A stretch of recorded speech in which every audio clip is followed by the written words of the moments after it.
And talking about Unquestionable Presence, was it the brainchild of Roger Patterson, as so many people say? No, it wasn't. It was like everything we've always done. It was always a collective effort. It was never the brainchild of any one person. I write a lot of guitar. I wrote some of the guitar on Jupiter. I wrote a lot of guitar on Unquestionable Presence and Piece of Time. Kelly, he'll help me with drums. It was always a collective effort. Roger would come in, with a riff. Roger was never a songwriter. He would come in with something he wrote, and we would work around it, and he wrote the opening to Piece of Time, and he wrote The Mother Man, and the song Retribution. Those are his riffs, and what we would do is write around it, and build a song, and that's generally how we work with Jupiter, for example. The first riff that we wrote together was the opening track on Second to Sun, and we wrote that, and sitting in my basement, and then we kind of built the song around the riff. So none of the albums have ever been sort of the brainchild of any one member. It's always been a real collective effort. But one can still say it's kind of a legacy from him, right? Absolutely. He had a huge impact. He had a bigger impact, I think, on all the bands that say they're influenced by Atheist, and all the people.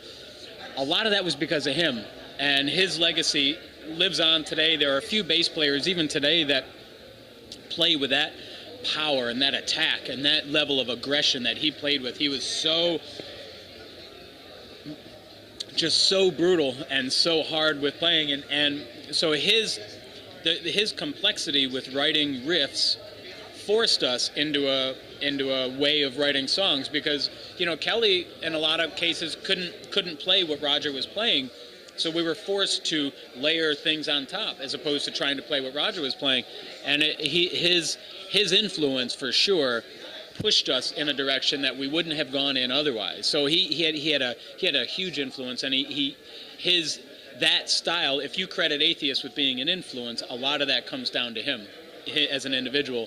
And my drumming style, which is really Neil Peart from Rush, playing heavy metal, that's all I ever did. I didn't create anything new. I just took what I loved of his style and put it onto death metal, and put it in context.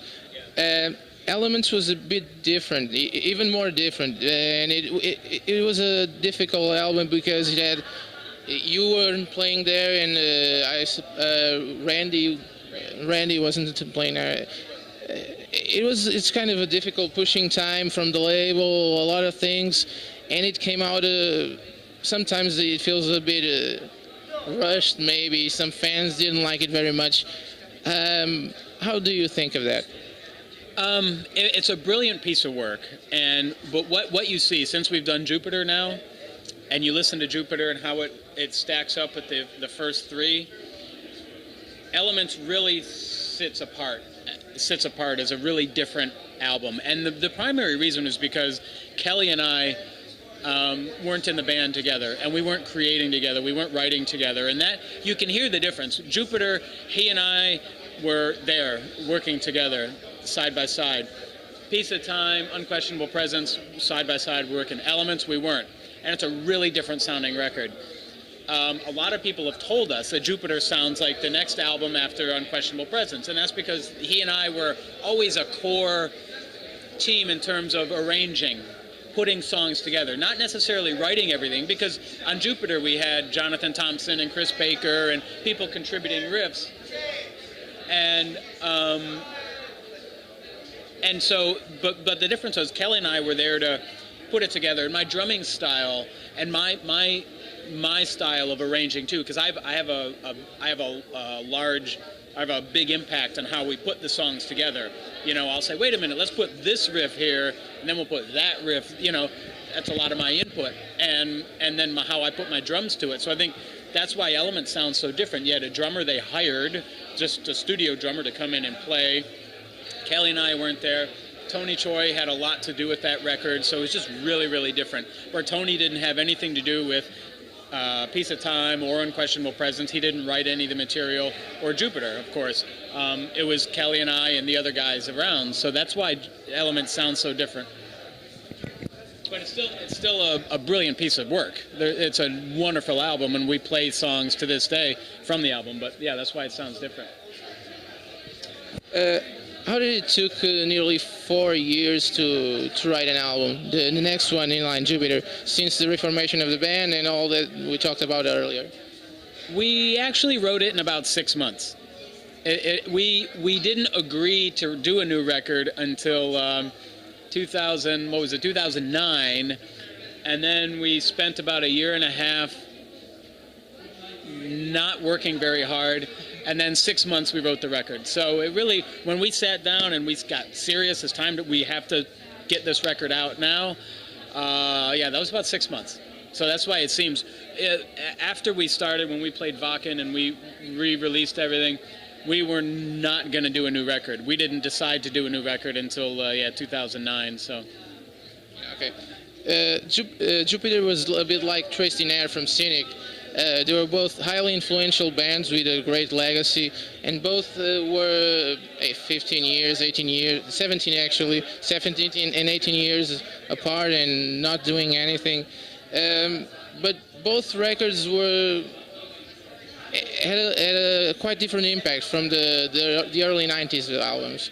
Do you feel it to be a bit unkind for people to criticize a new album, the band trying to do a new thing, pushing the boundaries again? Do you think it's unkind for them to say, oh, it's not as good as the previous records?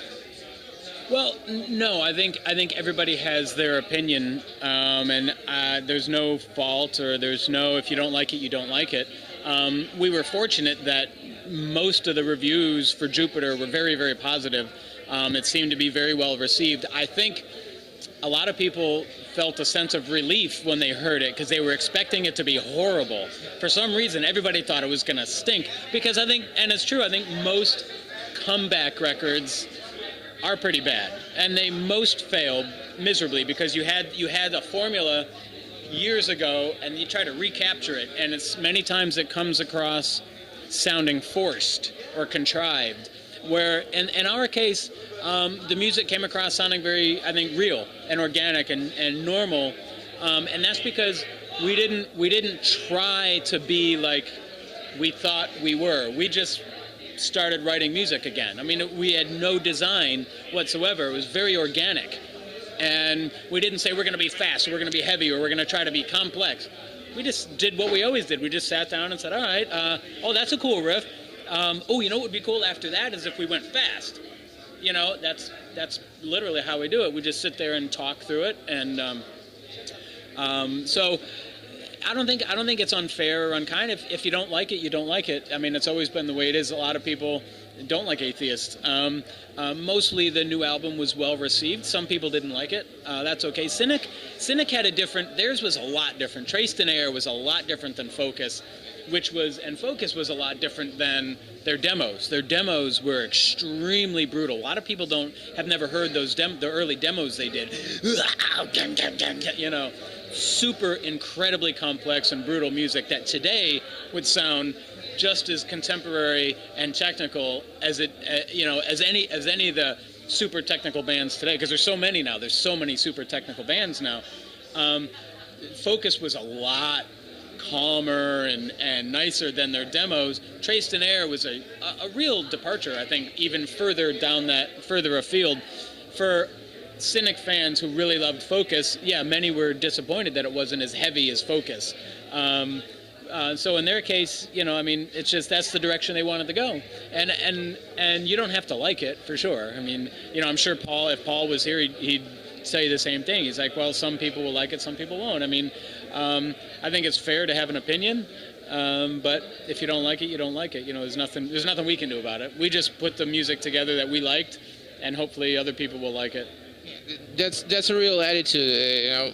A lot of stuff has been said from musicians lashing back at fans, and we have a recent thing that happened with the Morbid Angel album, that Trey had a bit of a lashback at the fans, and it's not the kind of stuff that it's good for the music business. No. Well, those. Oh, we have another one. Okay. Those guys are they can be difficult, and I know the album wasn't well received, and that they're just going to have to be big boys and accept the fact that people don't like their record. If you don't like Atheist, that's fine with me. I'm proud of it. I'm proud to, like, if you're my friend, hey, check it out, we got a new record.